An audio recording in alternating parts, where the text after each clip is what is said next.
መስቀል አበራ ሰማይን አስጌጠ፣ በብርሃኑ ጸዳል ምድር ተለወጠ። ፀሐይን አሳየ ከሁሉም በላይ። የተከበራችሁ ቤተሰቦቻችን፣ ተመልካቾቻችን፣ የስርዓት ሚዲያ ተከታታዮች እግዚአብሔር አምላካችን ወዶና ፈቅዶ ዛሬም ተገናኝተናል። በእግዚአብሔር ስም እንደምን ዋላችሁ፣ እንደምን ቆያችሁ፣ እንደምን ከረማችሁ። እንኳን ለጌታችን ለመድኃኒታችን ለኢየሱስ ክርስቶስ የመስቀል በዓል ለብርሃነ መስቀሉ በሰላም አደረሳችሁ። ለደመራው እንዲሁም ለመስቀል በዓል እንግዲህ ዛሬ ደግሞ ተገናኝተናል ለመማማር። እግዚአብሔር አምላካችን ማስተዋሉንና ጥበቡን ይስጠን። ዛሬ እንግዲህ ስለ ደመራው ስለ መስቀሉ የተወሰኑ ደቂቃዎችን ወስደን እንነጋገራለን፣ እንማማራለን። ዋናው የዚህ ትምህርት ዓላማ ከደመራው ጋር ከመስቀሉ ጋር በተያያዘ በህይወታችን ስለዚህ ስለ ደመራው ስለ መስቀሉ ያለን የትምህርት ዝግጅት የትምህርት ልቦና የመረዳት አቅም ከፍ እንዲል ቤተክርስቲያንን በነገረ መስቀሉ በኩል እንዴት እንደምናያት ታሪካዊ አመጣጡ በተወሰነ ምን እንደሆነ ከዛ በኋላ ደግሞ እኛ በዚህ በመስቀል በዓል በደመራው በዓል በምን አይነት ሐሳብ ማክበር እንደሚገባን ማየት ነው። ለቆይታችን ለትምህርታችን ለመውይይታችን መነሻ ሐሳብ ቅዱስ ጳውሎስ በአንደኛ ቆሮንቶስ ምዕራፍ 1 ቁጥር 18 ላይ እስመ ነገረ መስቀሉሰ እበድ ውእቱ በሃበ ህጉላን ወበሃብ የነሰ ለእለ ዲህና ኃይለ እግዚአብሔር ውእቱ ይላል። ይሄን ባጭሩ ወደ አማርኛ ስንተረጉመው የእግዚአብሔር የመስቀሉ ነገር በሚጠፉት ሰዎች ዘንድ ስንፍና ነውና ለምንድነው ለኛ ግን የእግዚአብሔር ኃይል ነው ይላል። ይሄ እንግዲህ ቅዱስ ጳውሎስ ስለ መስቀሉ ሲናገር የመሰከረው ቃል ነው። የመስቀሉ ነገር ለኛ ለምናምነው የእግዚአብሔር ኃይል ነው፣ ለሚጠፉት ግን ስንፍና ነው ብሎ ቅዱስ ጳውሎስ ስለ ነገረ መስቀሉና ስለ መስቀሉ ትምህርት የመስቀሉ ቃል ብሎ በመስቀሉ ላይ ስለተደረገው የእግዚአብሔር ድንቅ ማዳን መስክሮልናል። ይህን ያለበት የቅዱስ ጳውሎስ ምክንያት በዘመኑ መስቀሉን የሚያሳድዱ በመስቀሉ ላይ የተደረገውን የክርስቶስ ማዳን የሚነቅፉ የሐዋርያትን ትምህርት ወንጌል እንዳይስፋፋ ቤተክርስቲያን ኃይልና አቅም እንዳይኖራት ይቃወሙ ስለነበሩ ሰዎች ነው። ስንፍና ነው ያለው ለዛ ነው። ለመቀበል ለማመን ዝግጁ ያልሆነ ልቦና የነበራቸውን ሰዎች የሚገልጥ አነጋገር ነው።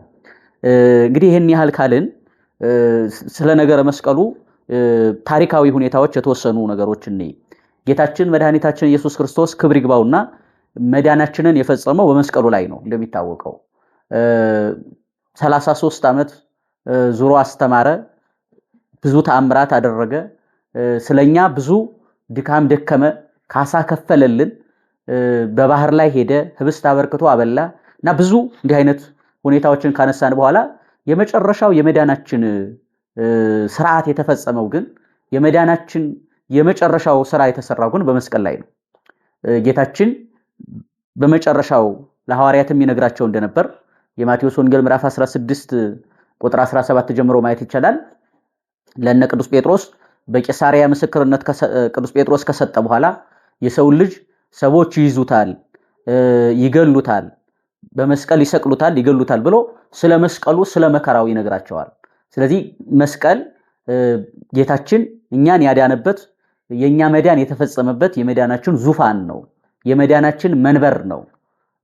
የክርስቶስ መለኮታዊ ደም የነጠበበት መለኮታዊ ስጋ የተቆረሰበት ሰባቱ ሰማያት በዛ በክርስቶስ ባደረገው የማዳን ስራ ከምድር እስከ ሰማይ ያሉት ብዙ ተአምራት የተደረጉበት ከዚህ እስከ ላይኛው የመላእክት ዓለም ከዛም በላይ ባለው ብዙ መለኮታዊ መገለጦች የተገለጡበት ጌታችን ሰባቱን አጽርሃ መስቀል ወይም ሰባቱን የመስቀል ቃላት የተናገረበት ልዩ የመዳናችን ምስጢር ነው።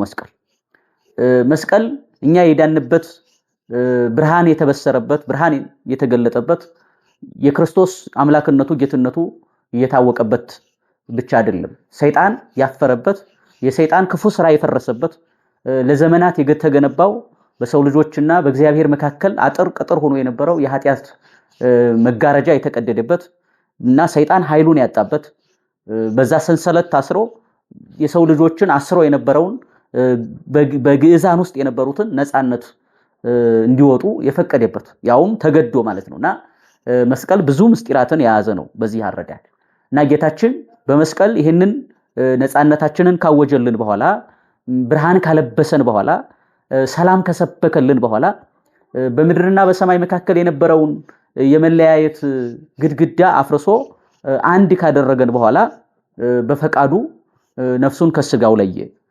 ያው ከዛ በኋላ በመቃብር 3 መዓልት 3 ሌሊት ቆይቶ ተነሳ እና ጌታችን በዚህ ሁኔታ ከትንሳኤው በኋላ እስከ እርገቱ ድረስ ብዙ ትምህርት ተአምራት አደረገ፣ አስተማረ፣ መጽሐፈ ኪዳንን ጨምሮ ማለት ነው።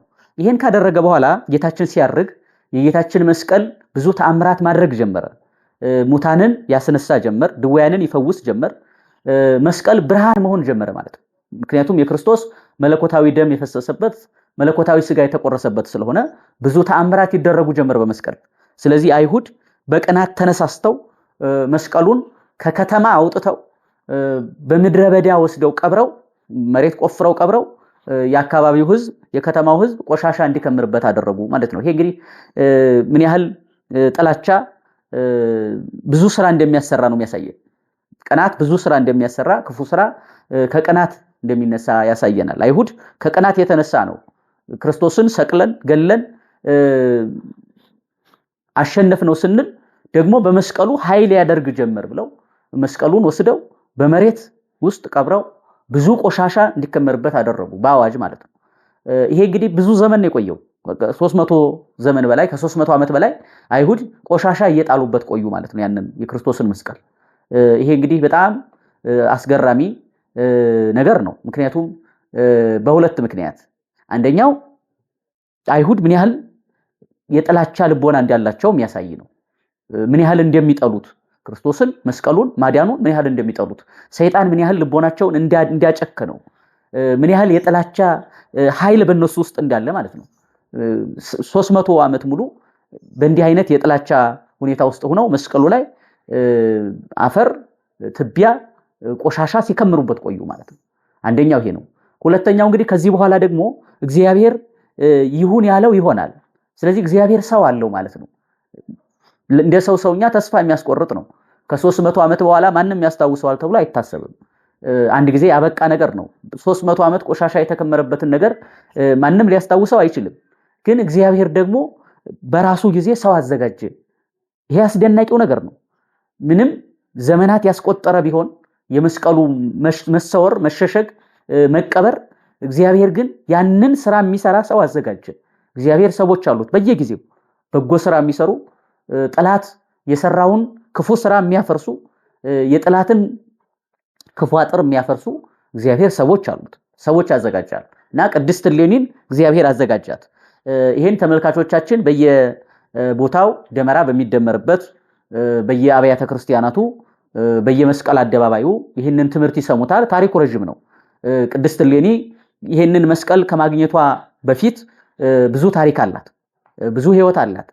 ያንን ለመተረክ ጊዜው ሁኔታው ስለማይፈቅድ ተመልካቾቻችንን ላለማሰልቸት ነው። እንግዲህ በየደመራ ቦታው ሂዳችሁ ተሰሙታላችሁ ታሪኩን።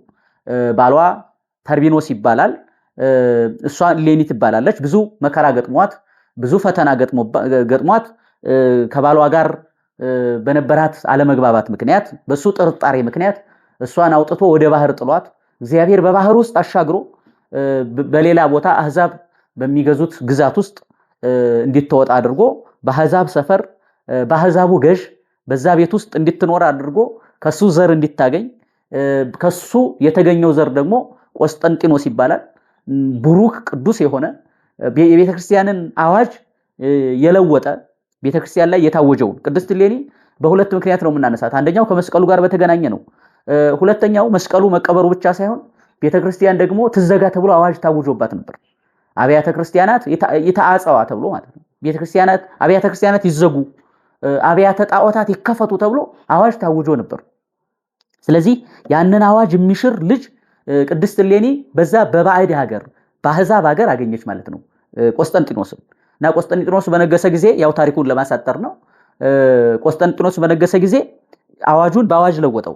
አብያተ ክርስቲያናት ይተአጸዋ፣ አብያተ ጣዖታት ይትረሃዋ ያለውን አብያተ ክርስቲያናት ይትረሃዋ ብሎ አብያተ ጣዖታት ይታጸው አለ ማለት ነው። አብያተ ክርስቲያናት ይከፈቱ፣ አብያተ ጣዖታት ደግሞ የጣዖት ቤቶች ይዘጉ አለ ማለት ነውና ይሄ በጣም በትልቁ ቤተክርስቲያን ታመሰግነዋለች፣ ታከብረዋለች። ቆስጠንጢኖስን ንጉስም ቅዱስም ነው። ቤተክርስቲያንን ከመዘጋት አዋጅ ያዳነ ንጉስ ነው። እግዚአብሔር ሰዎች አሉት ምንለው ለዛ ነው። ቤተክርስቲያን ከብዙ ጊዜ መዘጋት በኋላ ከብዙ ጊዜ መከራ በኋላ ከብዙ ጊዜ ፈተና በኋላ እንደገና አገልግሎት የጀመረችበት ታሪክ ነው የቅዱስ ቆስጠንጢኖስ ታሪክ። ከተዘጋች በኋላ እንደገና የተከፈተችበት ነው።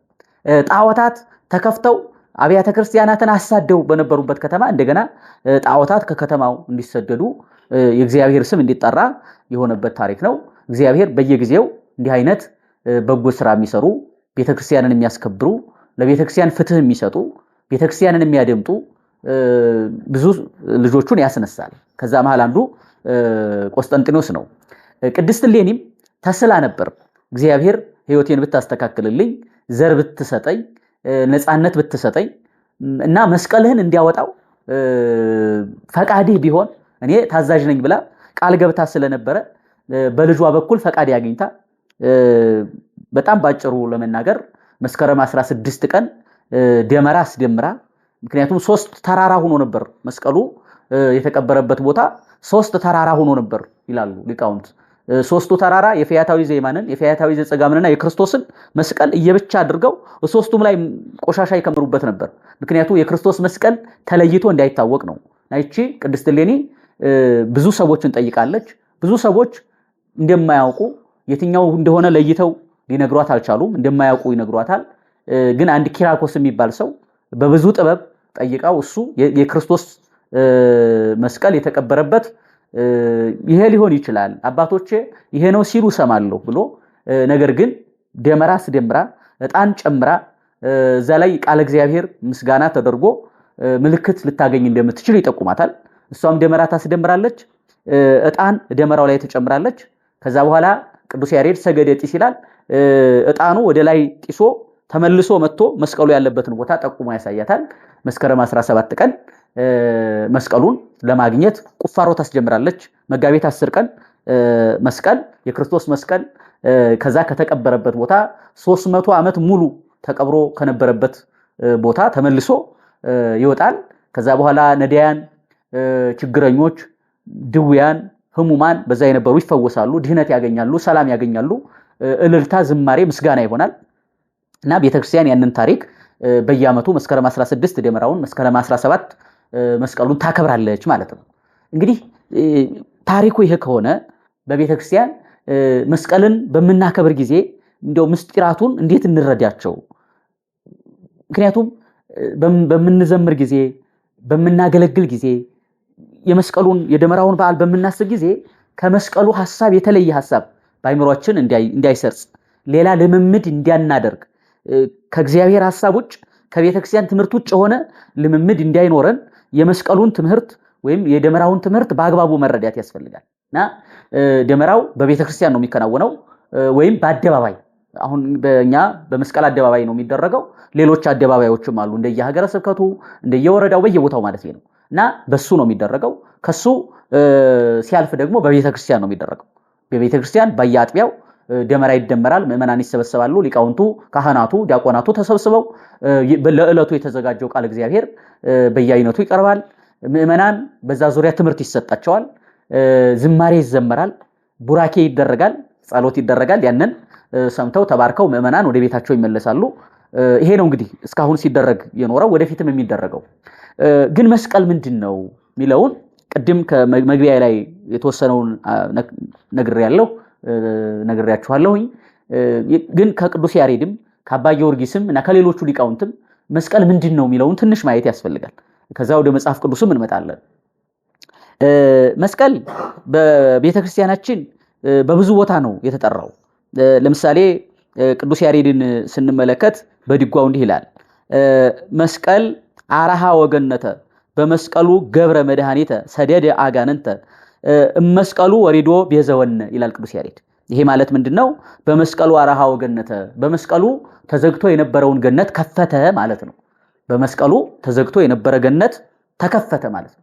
በመስቀሉ በመከራው በቤዛነቱ ጌታችን ባደረገልን የቤዛነት ስራ ተዘግቶ የነበረው ገነት ተከፈተ።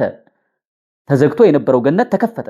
ከኦሪት ዘፍጥረት ምዕራፍ 3ን ምዕመናን ቢያዩት ይሄን ይረዱታል። ስለዚህ አርሃ ወገነተ ይቀጥልና በመስቀሉ ገብረ መድኃኒተ፣ ሁለተኛው በመስቀሉ መድኃኒትን አደረገ ይላል። ስለዚህ በነፍስ ታማሚዎች ነበር፣ በነፍስ በመከራ ውስጥ እንኖር ነበር፣ በእስራት ውስጥ እንኖር ነበር። ይሄ በጣም ብዙ ጊዜ ስለምንገልጠው አዲስ ነገር አይደለም። የሰው ልጅ በሙሉ በአዳም ኃጢአት ምክንያት ታሞ ተጎሳቁሎ ይኖር ነበር። ጸሎታችን፣ መስዋዕታችን፣ ልመናችን ወደ እግዚአብሔር ፊት አይቀርብም ነበር። ስለዚህ በመስቀሉ መድኃኒት አገኘን ማለት ነው። መድኃኒት ተደረገልን ማለት ነው። በመስቀሉ ገነት ተከፈተ፣ ልጅነት መድኃኒት ተሰጠን። ከዛ በኋላ ሰደደ አጋንንትን አሳደዳቸው በመስቀሉ ኃይል ማለት ነው። በመስቀሉ ኃይል አጋንንትን አሳደዳቸው፣ ከህይወታችን አስወጣቸው። በእኛ ህይወት ላይ አቅም እንዳይኖራቸው፣ ስልጣን እንዳይኖራቸው አደረገ ማለት ነው። ከዛ ይቀጥልና መስቀሉ ወሪዶ ቤዛወነ፣ ከመስቀሉም ወርዶ ቤዛ ሆነን ይላል። ቤዛ ሆነን ከመስቀሉ ወርዶ የሚለው እንግዲህ ጌታችን በመስቀል ላይ ነው ድህነትን ቤዛነትን የሰጠን። ከመስቀሉ ወርዶ የሚለው እኛ በምናምን ጊዜ ደግሞ ስጋውን ደሙን በቤተ መቅደሱ በመስዋዕትነቱ የምንቀበለውን አገልግሎት ጨምሮ የሚያሳይ ነው። መስቀሉ ወሪዶ ቤዛወነ፣ ከመስቀሉ ወርዶ በአካለ ነፍስ ሲኦል ወርዶ በአካለ ስጋ በመቃብር ያለውን ፈርሶ በስብሶ መቅረትን አስቀረልን፣ ይቅር አለን ማለት ነው። እና የቅዱስ ያሬድ ይህን ይላል። በሌላ ቦታም በአፋኒ መስቀል ወበውሳጤኒ መስቀል በገዳመኒ መስቀል እንዘ ጽልመተ ያበርህ ይላል ቅዱስ ያሬድ። በውስጥም በውጭም በነፍስም በስጋም በገዳምም በጫካ በበረሃ ለሚኖሩትም መስቀል ለሁሉም ኃይላቸው ነው። እንዘ ጽልመተ ያበርህ ብርሃን ይሆናቸዋል ማለት ነው። ጨለማውን ተስፋ መቁረጥን እያስወገደ ብርሃን ይሆናቸዋል። ስለዚህ በመስቀል ብዙ አባቶቻችን ተመላልሰውበታል። ብርሃን ሆኗቸው ማለት ነው። ብርሃን ሆኖ መስቀል ከጨለማ ምዕመናንን ጠብቆ አባቶቻችንን አጽንቶ ይዟል። ለህይወታችን ለነፍስ ለስጋችንም መስቀል ብርሃናችን ነው። እንዘ ጽልመተ ያበርህ የሚለው ያንን ነው። በሌላ ቦታም ዝንቱ መስቀል መንበረ ነበልባል ዘኪሩቤል ቢጽ ይለዋል ቅዱስ ያሬድ ነው። ይሄን ኪሩቤልን መሰለ ይላል። መስቀል ኪሩቤልን መስሎ በቀራንዮ ያደረገውን አገልግሎት ነው የሚናገረው። ይሄ እግዚአብሔር በኪሩቤል ላይ እንደሚታይ ኪሩቤል እሱን ተሸክመው እንደሚታዩት መስቀል ክርስቶስን አካለ መለኮትን ማለት ነው። አካለ መለኮትን በተለየ አካሉ ክርስቶስን በመስቀል ላይ ተገልጦ አየ ነው። ስለዚህ መስቀል ኪሩቤልን መሰለ ወይም የኪሩቤል ባልንጀራ ሆነ። እግዚአብሔርን በመሸከም 3 ሰዓት ከዛ በላይ ነው በመስቀል ክርስቶስ የቆየው ከ6 ሰዓት ጀምሮ ያንን ኪሩቤልን የመሰለበትን ምስጢር ይነግረናል። አሁንም ቅዱስ ያሬድ መስቀል የቤተክርስቲያን አጥር ነው ይላል። መስቀል የቤተክርስቲያን አጥር ነው። ቤተክርስቲያን ያለ መስቀል ኃይል የላትም። ያለ መስቀል አጥር የላትም። ያለ መስቀል ቤተክርስቲያን አትባልም። ቤተክርስቲያን ያሰኛት መስቀል ነው። ጉልላቷን መሰረቷን መስቀል አድርጋ ነው ቤተክርስቲያን ያለችው። ስለዚህ መስቀል የቤተክርስቲያን አጥር ነው። ከአይሁድ ሐሳብ እኩያን ከሆኑ አይሁድ ሐሳብ ተጠብቃ ከመናፍቃን ምኞት ክፉ ምኞት ተጠብቃ የምትኖረው በመስቀሉ አጥርነት ነው ይላል ቅዱስ ያሬድ። መስቀል ሐጹር ለቤተክርስቲያን የሚለው ያ ነው። ከዛ በኋላ መልሶም ለቤተክርስቲያን ከክፉዎች ከሐሰተኞች የምትጠበቅበት አጥሯ ነው ይላል። ከክፉዎችና ከሐሰተኞች የምትጠበቅበት አጥሯ ነው። ብዙ ሐሰተኞች ቤተክርስቲያንን ውስጧን ለማፍረስ አንድነቷን ለማናጋት ብዙ ጊዜ ሞክረዋል። ያልተሳካላቸው መስቀል ኃይል ሆኖ ስለሚጠብቃት ነው ይላል ቅዱስ ያሬድ። በሌላ ቦታም እዚሁ ላይ መስቀል ለምእመናን ከክፉ ሐሳብ የሚጠበቁበት የአእምሮአቸው ጠባቂ ነው ይላል። የአእምሮአቸው ጠባቂ አጥር ነው። አሁንም ለምእመናን ከክፉ ሐሳብ የሚጠበቁበት አጥር ነው። ለትሑታኑ ለችግረኞችም ከትዕቢተኞች የሚጠበቁበት ጉልበታቸው ነው ይላልና መስቀል በዚህ መልኩ ቅዱስ ያሬድ በሰፊው ያነሳዋል። አባ ጊዮርጊስ ዘጋስጫም መስቀልን በተመለከተ የዚሁ የቅዱስ ያሬድን ቃል ይዋሳል። በተለይ ውዳሴ መስቀል ገጽ 66 ላይ ይህንኑ ቃል በቃል ይገልጠዋል ማለት ነው። የቤተክርስቲያን አጥር እንደሆነ የምእመናን ኃይል እንደሆነ ለደካሞች ጉልበት ለታመሙት ፈውስ እንደሆነ ይነግረናል። እንደውም አባ ጊዮርጊስ ዘጋስጫ ውዳሴ መስቀል የሚል መጽሐፍ አለው። ምእመናን ቢጸልዩት በረከት ያገኙበታል፣ ኃይል ይሆናቸዋል። ስለ መስቀሉ ዕውቀት ያገኙበታል፣ ትምህርት ያገኙበታል ማለት ነው። ይሄን ሁሉ እንግዲህ በመጽሐፍ ቅዱስ ያለውን ከማየታችን በፊት ነው የሊቃውንቱን እያየን ያለ ነው። አሁንም አባ ጊዮርጊስ ዘጋስጫ መስቀሉን በተመለከተ አሁንም ውዳሴ መስቀል ላይ ሃሌሉያ መስቀል ብዕል ለነዳያን መስቀል ተስፋሆሙ ለቅቡፃን መስቀል ፍስሐሆሙ ለትኩዛን ይላል። ይሄ ማለት ምንድነው? መስቀል ሃሌሉያ ዘላለም የነበረ ጥንት የሌለው ፍጻሜ የሌለው ፍጻሜ በሌለው የሚኖር ጥንት በሌለው ጥንት የሚኖር እሱ ምስጉን ነው፣ ምስጋና ይገባዋል ማለት ነው። ሃሌሉያ የሚለው መስቀል ብዕል ለነዳያን መስቀል ለችግረኞች ሀብት ነው ይላል። መስቀል ለችግረኞች ሀብት ነው። መስቀል ለችግረኞች ሀብት ነው ማለት የእግዚአብሔርን ጸጋ ይቀበሉበታል፣ የእግዚአብሔርን በረከት ይቀበሉበታል፣ ከእግዚአብሔር ነፃነት ልጅነት ያገኙበታል፣ የጠላትን ክፉ ሐሳብ ይቃወሙበታል። በሀብት ሰው ሊታከም ይችላል፣ በገንዘቡ ሰው ሊታከም ይችላል። መስቀል ግን ራሱ ፈውስ ነው፣ ራሱ ድህነት ነውና መስቀል ለነዳያን ባለጸግነታቸው ወይም ሀብታቸው ነው። መስቀል ተስፋሆሙ ለቅቡፃን ተስፋ ለቆረጡት መስቀል ተስፋ ነው ይላል። ተስፋ ነው መስቀል ተስፋ ነው። ምእመናን ቤተክርስቲያን ሲያስቀድሱ በማህሌቱ በአገልግሎት ውስጥ ሆነው አይናቸውን ቀና ሲያደርጉ ቤተክርስቲያን ጉልላት ላይ መስቀል ነው የሚያዩት። ያ መስቀል ነፃነት ነው። ያ መስቀል ድህነት ነው። ያ መስቀል ክርስቶስን የምናይበት ነው። ክርስቶስን የምናገኝበት ነው። ከክርስቶስ ያገኘነውን ስጋና ደም የምንቀበልበት ዙፋን ነው። ስለዚህ ቤተክርስቲያን መስቀል ጉልላቷ ላይ የምታደርገው ተስፋ ለቆረጡት የተስፋቸው መሰላል ስለሆነ ነው። ይሄን ይላል። ይቀጥልና መጨረሻ ፍስሐሆሙ ለትኩዛን ላዘኑት ደግሞ መጽናኛቸው ነው መስቀል። መከራ ሲደርስባቸው ምእመናን መከራ ሲደርስብን መስቀሉን መጽናኛ እናደርገዋለን። ክርስቶስ በመስቀል ላይ ተሰቅሎ ያገኘውን ጽዋትወ መከራ ለኛ መጽናኛችን እናደርገዋለን። አምላካችን ለኛ ብሎ መከራ ከተቀበለ፣ ለኛ ብሎ ከተገረፈ፣ ለኛ ብሎ ከተሰደደ፣ ለኛ ብሎ ምራቅ ከተተፋበት፣ ለኛ ብሎ በጅራፍ አብዝቶ ከተገረፈ፣ አይሁድ ብዙ መከራ ካደረሱበት እኛ የክርስቶስ ልጆች እኛ የሱ የበረከቱ ተካፋዮች እኛ በሱ የተዋጀን ልጆቹማ መከራ ቢደርስብን የኛ መከራማ ምንድናት? ለኛማ ይገባናል። እኛማ በኃጢአታችን ምክንያት ነው። ስለዚህ እሱ በመስቀሉ ኃይል ባደረገልን ድህነት ተስፋ ይሰጠናል፣ እረፍት ይሰጠናል ብለን በደስታ መከራውን የምንቀበልበት ስለሆነ ይሄን ይላል። አሁንም አባ ጊዮርጊስ መጽሐፈ ምስጢር ገጽ 234 ላይ ስለ መስቀል እንዲህ ይላል። ጌታችን ኢየሱስ ክርስቶስ በጅራፍ በተገረፈ ጊዜ ቆስሎ ሰይጣን አየው። ጌታችን በጅራፍ በተገረፈ ጊዜ ሰውነቱ ቆስሎ ሰውነቱ በብዙ መከራ ውስጥ ሆኖ አየው። ስለዚህ በዛ ባየው ጊዜ መዋጥን እንደለመደው ይውጣው ዘንድ ቀረበ ይላል። ይውጣው ዘንድ ቀረበ። ያን ጊዜ በመስቀሉ ኃይል ሰይጣንን አሰረው፣ ቀጠቀጠው፣ ከህይወታችንና ከዘላለማዊ ተስፋችን እንቅፋትነት አስወገደው ማለት ነው። አስወገደው። አሁን እኛ እየጋበዝነው ነው እንጂ የሚገባው ሰይጣን ኃይል የለውም። በአንድነታችን ውስጥ ገብቶ በህብረታችን ውስጥ ገብቶ የሚበጠብጠን እኛ በር ከፍተን ስለሰጠነው ነው እንጂ ሰይጣን አቅም ኃይል የለውም። የልቦናችንን በር ከዘጋን እግዚአብሔርን ከያዝ ሰይጣን አቅም የለውም። እኛ ላይ ምንም ስልጣን የለውም። ምንም ስልጣን የለውም ሰይጣን። ስልጣን የምንሰጠው እኛ ነን። እግዚአብሔርን ከልቦናችን አሳደን እሱን ስንጋብዘው ነው ሰይጣን አቅም የሚያገኘውና ጌታችን ያንን ሰይጣን በመስቀሉ ኃይል ቀጥቅጦ ከመካከላችን አስወግዶ ሰላማችንን አውጆልናል ማለት ነው። እና መስቀል በሊቃውንቱ አገላለጽ ሌሎችም እነ አባ ሕርያቆስን ጨምሮ እነ ቅዱስ ኤፍሬምን ጨምሮ ብዙ ሊቃውንት ስለ መስቀል ብዙ ተናግረዋል፣ ብዙ መስክረዋል። እና መስቀል የቤተክርስቲያናችን ሁለንተናዋ ነው። መስቀል የቤተክርስቲያናችን የድል መንሳቷ ምስጢር ነው። ቤተክርስቲያን ድል የምትነሳው በመስቀሉ ኃይል ነው እና ያንን መሰረት ያደረገ ነው።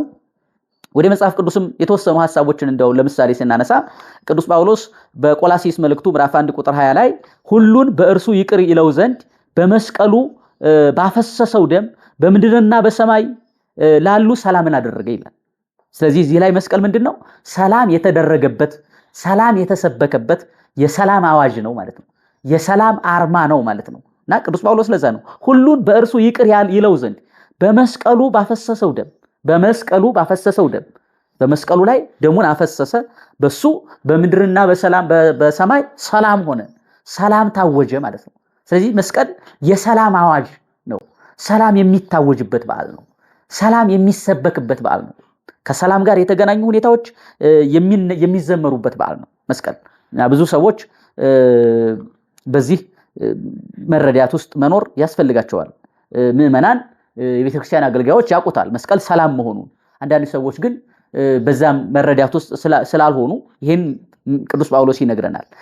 በሌላ ቦታም አሁንም ቅዱስ ጳውሎስ ኤፌሶን 2 ቁጥር 16 ላይ በመስቀሉ በአንድ ሥጋው ሁለቱን ወደ እግዚአብሔር አቀረባቸው በእርሱም ጥልን አጠፋ ይላል። በመስቀሉ ወይም በመስቀል በመሰቀሉ ምክንያት ተለያይተው የነበሩትን አንድ ያደረጋቸው ሕዝብና አሕዛብን ነፍስና ሥጋን ሰማይንና ምድርን ሰውና መላእክትን አስታረቀበት ማለት ነው። አንድ ያደረጋቸው ጥልን ገደለው በመስቀሉ ማለት ነው። በመስቀሉ ጥልን ገደለው። ምክንያቱም በመካከላችን ጥል ነበር። በመካከላችን የጥል ግድግዳ ነበር። እሱን ገደለው ማለት ነው። አጠፋልን ማለት ነው ባጭሩ። በሌላ ቦታም በገላትያ መልእክቱ ምዕራፍ 6 ቁጥር 14 እኔ ግን በጌታችን በኢየሱስ ክርስቶስ መስቀል እንጂ በሌላ አልመካም ይላል ቅዱስ ጳውሎስ። ስለዚህ መስቀል መመኪያችን ነው ማለት ነው። የክርስቶስ መከራ መመኪያችን ነው። የቤተክርስቲያን መመኪያዋ ነው። ቤተክርስቲያን የምትመካው በመስቀል ነው። ሌላ መመኪያ የላትም። ሌላ መሳሪያም የላትም። ሌላ ድል የምትነሳበት ሁኔታም የላትም። ስለዚህ ቅዱስ ጳውሎስ ምን ይላል? እኔ በመስቀሉ ነው መመካው ይላል። መመኪያዬ ነው መስቀል። መስቀል በመመካት ውስጥ የምኖረው መስቀልን ይዤ ነው ብሎ መስቀል መመኪያችን እንደሆነ ይነግረናል። ቅዱስ ዳዊት እና ሌሎቹም በመዝሙራቶቻቸው ላይ ስለ መስቀል የተወሰነ ነግረውናል። ኃይል እንደሆነ ድል ምንነሳው በመስቀል እንደሆነ ማለት ነው። እግዚአብሔር ለሕዝቡ ኃይል ይሰጣል ይላል ቅዱስ መዝሙረ ዳዊት መዝሙር 28 ላይ እግዚአብሔር ለሕዝቡ ኃይል ይሰጣል። ወደፊት ነው ይሰጣል ነው የሚለው፣ ሰጥቷል አይልም። በትንቢት ነው የሚናገረው።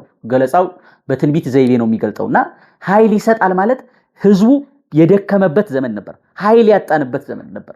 ስለዚህ ቅዱስ ዳዊት የሚለው ምንድነው? እግዚአብሔር ለሕዝቡ ኃይል ይሰጣል። ያ ኃይል ደግሞ መስቀል ነው። ለዚህ ነው ቤተክርስቲያን መስቀል ኃይልነ ነው የምትለው። መስቀል ኃይላችን ነው ማለት ነው። መስቀል ኃይላችን ነው። ምን በረታው በመስቀል ነው። ኃይላችን በመስቀሉ ላይ ነው ያለው እና እግዚአብሔር ለሕዝቡ ኃይል ይሰጣቸዋል። በእግዚአብሔር ኃይልን እናደርጋለን ይላል። እርሱም የሚያስጨንቁንን ያዋረዳቸዋል። በእግዚአብሔር ኃይልን እናደርጋለን። በእግዚአብሔር ኃይልን እናደርጋለን። ወደፊት ነው ይሄ። እርሱም የሚያስጨንቁንን ይጥላቸዋል፣ ያዋረዳቸዋል ተብሎ ተጽፏል። ስለዚህ በመስቀል ጠላታችን ሰይጣን የተዋረደበት፣ ምኞቱ የፈረሰበት፣ እኛ ላይ የነበረው ፈቃዱ የተወገደበት፣ እኛ ልጆቹ ደግሞ ነፃነት ያገኘንበት፣ ልጅነት ያገኘንበት ትልቅ ምስጢር ነው። ስለዚህ መስቀል የቤተክርስቲያን አርማ ነው። የቤተክርስቲያን ሁለንተናዋ አገልግሎት ነው። ክህነቱ በመስቀል፣ መቅደሱ በመስቀል፣ አገልግሎቱ በመስቀል የታጠረ ነው። ከሰዓታቱ ጀምሮ መስቀል የሌለበት አገልግሎት የለም ማለት ነው እና መስቀል የቤተክርስቲያናችን ሁለንተና ነው። ባጭሩ ይሄን ያህል ከተነጋገር መስቀሉን በተመለከተ እንደው አጭር እንደ ሚዲያችን ማሳሰብ የምንፈልገዋለን። በተለይም ደመራውን ስናከብር፣ መስቀልን ስናከብር ከበዓሉ ጋር ማሄድ፣ ከደመራው ከመስቀሉ ቤተክርስቲያን ከሰጠችን ትውፊት ትምህርት ጋር ማሄድ፣ ከዚህ ልምምድ ጋር የሌለ በሰፈር በአካባቢ የምናደርጋቸው ነገሮች ካሉ እሱን መተው ያስፈልጋል። መስቀል የሚከበረው በቤተክርስቲያን፣ ደመራ የሚከበረው በቤተክርስቲያን ነው። በነገራችን ላይ አሁን የተለመዱ ልምምዶች በተለይ በከተሞቹ ላይ ከቤተክርስቲያኑ በላይ በሰፈር ያለው ይበልጣል። በሰፈር ያለው አከባበር ቤተክርስቲያን ከሚከበረው በላይ ይበልጣል። ይሄ መስቀሉ ላይ ያልተገባ ጉድፍ ከሚጥሉት ከአይሁድ የሚተናነስ አይደለም። ምክንያቱም መስቀል መከበር ያለበት በቤተክርስቲያን ነው። ደመራውን መደመር ያለበት ቤተክርስቲያን ነው። በሰፈር የምናደርገው አንደኛው ከቤተክርስቲያን እየለየን ይሄዳል፣ ከቤተክርስቲያን እያወጣን ይሄዳል። የደመራውን የመስቀሉን ትምህርት እንዲያንሰማ ያደርገናል። ሁለተኛ ለስጋዊ አስተሳሰብና ለስጋዊ ሐሳብ እያጋለጠን ይሄዳል። ከምግብ ከመብል ጋር እያስተሳሰረን ይሄዳል። ብዙ የሚደረጉ ነገሮች አሉ። ስዕለት መሳል፣ ድግስ መደገስ፣ ብዙ አብዝቶ መጠጣት፣ አብዝቶ መብላት፣ መስከር የመሳሰሉት ይደረጋሉ በሰፈር። እንግዲህ ይሄ ቅድም ካልኩት ጋር ነው የሚያዘው። መስቀሉ ላይ ጉድፍ መጣል ነው ይሄና ደመራውን ማክበር የሚገባን በቤተ ክርስቲያን። ይሄ እንግዲህ ትልቅ ማሳሰቢያችን ነው። ደመራውን ይህንን ድምፅ የምትሰሙ ይሄ መልእክት የሚደርሳችሁ ምዕመናን ደመራውን ማክበር የሚገባን መደመር የሚገባን በቤተ ክርስቲያን ነው። ቤተ ክርስቲያን ሲደመር ቃለ እግዚአብሔሩ ሳይሸራረፍ ሊቃውንቱ ካህናቱ አድርሰውት ቤተ ክርስቲያን ያንን ደመራውን ባርካ በህብረት የደመራውን ብርሃን የመስቀሉን ብርሃን አይተን እንመለሳለን ማለት ነው እና በሰፈር ያለውን ከቤተ ክርስቲያኑ አብልጠን ማየት ይሄ ተገቢ አይደለም። በተቻለ መጠን የቤተ ክርስቲያኑን ማስቀደም ይገባናል። የአደባባዩን ማስቀደም ይገባናል እና ይሄ መልእክታችን ነው። ምእመናን ይህንን መልእክት የምትሰሙ የደመራውን በዓል በቤተ ክርስቲያናችን ተገኝተን ደምረን ዘምረን አገልግለን እግዚአብሔርን አመስግነን እንደገና ደግሞ እኛ ውስጥ ያለውን እኛ ልቦና ውስጥ ያለውን የመስቀሉን ኃይል የሸሸገውን የደበቀውን ክፉ ቆሻሻ አስወግደን ነፃ ልቦናችንን አድርገን የመስቀሉ ኃይል ከልቦናችን ወጥቶ እንዲበራ ኃይል እንድናገኝ እግዚአብሔር በእኛ እንዲገለጥ ቤተክርስቲያን በእኛ እንድትከብር አገልግሎታችን እግዚአብሔርን የሚያስደስት እንዲሆን እያንዳንዳችን ውስጥ ያለውን የክፉ ሐሳብ የክፉ ምኞት መንገድ አስወግደን እግዚአብሔር የሚከብርበት እንዲሆን እናሳስባለን። እግዚአብሔር አምላካችን ከዚህ በላይ ደግሞ በሚቀጥለው አገልግለን እግዚአብሔር በእኛ ህይወታችን ደስ ብሎት እኛ ውስጥ ያለውን ክፉ ስራ እግዚአብሔር የማይወደውን አረቀን እግዚአብሔር የሚደሰትበት ስራ እንድንሰራ ፈቃዱ ይሁንልን። ስለምትሰጡን አስተያየት ስለምትልኩት ጥያቄ መልስ እንሰጣለን፣ ግን እናመሰግናለን። እግዚአብሔር ይስጥልን። ሰላም እግዚአብሔር ከሁላችን ጋር ይሁን። እግዚአብሔር አምላካችን በዓሉን ሰላም የምንሰብክበት ሰላም የምናውጅበት የሰው ልጆች ሁሉ ደስ የሚሰኙበት ያዘኑ የሚጽናኑበት የተቸገሩ ችግራቸው የሚወገድበት በዓል ያድርግልን። አምላካችን እግዚአብሔር ሁላችንንም በዚህ በዓል በረከት አግኝተን ሰላም አግኝተን እንድንውል ቅዱስ ፈቃዱ ይሁንልን። ይቆየን።